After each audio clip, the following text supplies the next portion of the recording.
حضرت علی کا نام نامی۔ مورخین کا بیان ہے کہ آپ کا نام جناب ابو طالب علیہ السلام نے اپنے جد اعلیٰ جامع قبائل عرب کسا کے نام پر زید اور ماں فاطمہ بنت اسد نے اپنے باپ کے نام پر اسد اور سرور کائنات صلی اللہ علیہ وآلہ وسلم نے خدا کے نام پر علی رکھا۔ نام رکھنے کے بعد حضرت ابو طالب اور فاطمہ بنت اسد سلام اللہ علیہا نے کہا، حضور، ہم نے حاطف غیبی سے یہی نام سنا تھا۔ آپ کا ایک مشہور نام حیدر بھی ہے جو آپ کی ماں کا رکھا ہوا ہے، جس کی تصدیق اس رجز سے ہوتی ہے جو آپ نے محرب کے مقابلے میں پڑھا تھا۔ اس نام کے متعلق روایتوں میں یہ بھی ہے کہ جب آپ جھولے میں تھے، ایک دن ماں کہیں گئی ہوئی تھیں، جھولے پر ایک سانپ جا چڑھا۔ آپ نے ہاتھ بڑھا کر اس کے منہ کو پکڑ لیا اور چیر پھینکا۔ ماں نے واپس ہو کر یہ ماجرا دیکھا تو بے ضابطہ کہہ اٹھیں، یہ میرا بچہ حیدر ہے۔ آپ کے کنیت اور القاب بے شمار ہیں۔ کنیت میں ابو الحسن اور ابو تراب، اور القاب میں امیر المؤمنین، المرتضیٰ، اسد اللہ، ید اللہ، حیدر کرار، نفس رسول اور ساقی کوثر زیادہ مشہور ہیں۔ آپ کی پرورش رسول اکرم صلی اللہ علیہ وآلہ وسلم نے کی۔ پیدا ہوتے ہی گود میں لیا، منہ میں زبان دی اور دودھ کی بجائے لعاب دہن رسول سے سیراب ہو کر آپ اس کے حقدار بنے۔ اسی دوران میں جب آپ سرور کائنات صلی اللہ علیہ وآلہ وسلم کے زیر سایہ عارضی طور پر پرورش پا رہے تھے، مکہ میں شدید قحط پڑا۔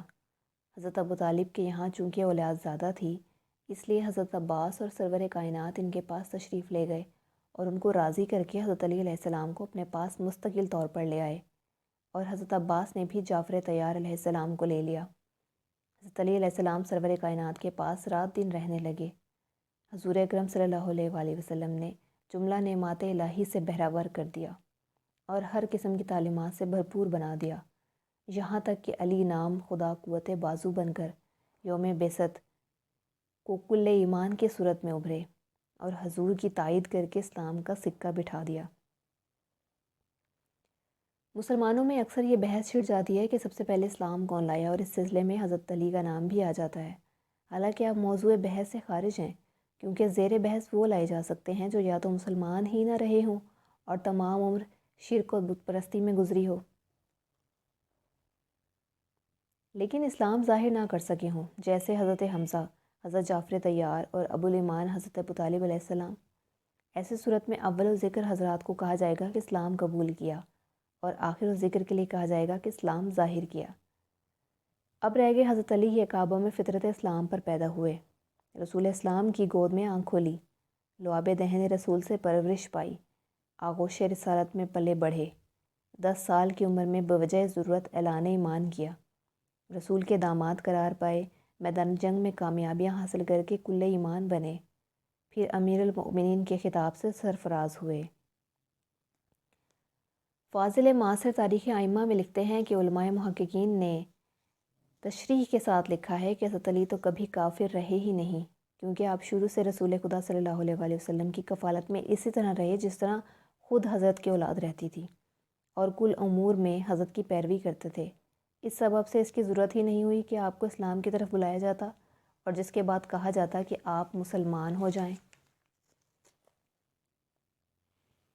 ایک محقق کہتے ہیں کہ آپ بچپن ہی سے رسول کے تابع تھے، خدا نے آپ کو معصوم بنایا اور سیدھی راہ پر قائم رکھا، آپ کے لیے اسلام لانے کا سوال ہی پیدا نہیں ہوتا۔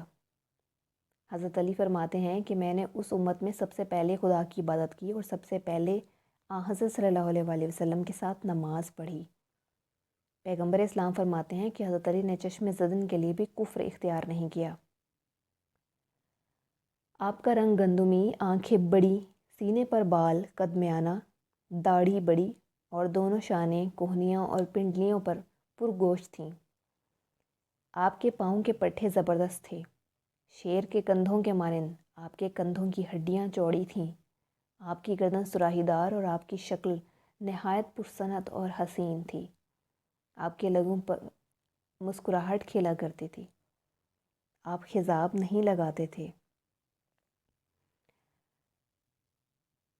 آپ کی شادی رسول اکرم صلی اللہ علیہ وآلہ وسلم کی دختر نیک اختر حضرت فاطمہ الزہرا سلام اللہ علیہا سے ہوئی۔ آپ کے گھر میں لونڈی، غلام اور خدمتگار نہ تھے، باہر کا کام آپ خود اور آپ کی والدہ محترمہ کرتی تھیں اور امور خانہ داری کے فرائض جناب فاطمہ الزہرا سلام اللہ علیہا انجام دیتی تھیں۔ ہو سکتا ہے کہ رشتہ عام رشتوں کی حیثیت سے دیکھا جائے، لیکن در حقیقت اس میں ایک اہم قدرتی راز مضمر ہے، اور اس کا انکشاف اس طرح ہو سکتا ہے کہ اس پر غور کیا جائے کہ حضور اکرم صلی اللہ علیہ وآلہ وسلم کا ارشاد ہے کہ علی کے علاوہ فاطمہ کا ساری دنیا میں رہتی دنیا تک کفو نہیں ہو سکتا۔